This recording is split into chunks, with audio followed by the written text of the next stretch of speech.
Oh, magandang hapon guys. Di ba alam nyo na yung daming gumagawa ng itlog at saka gatas pinaghalo, di ba? Masarap yun. Ngayon, gagawin natin yung kape puro at itlog. Tingnan natin kung masarap talaga yun.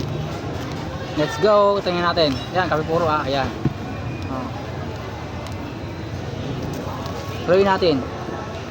Puro yan kape puro yan. Haluin natin. Next.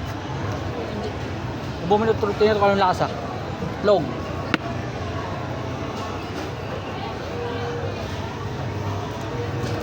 Uy, sobrahan. Ano guys, oh.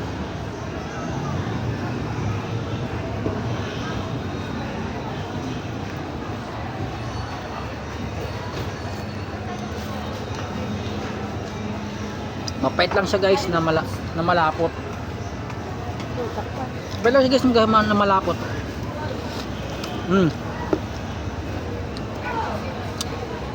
Okay siya guys, okay siya. Masarap siya. Ito yung resulta ng pinaghalong kape at itlog, oh.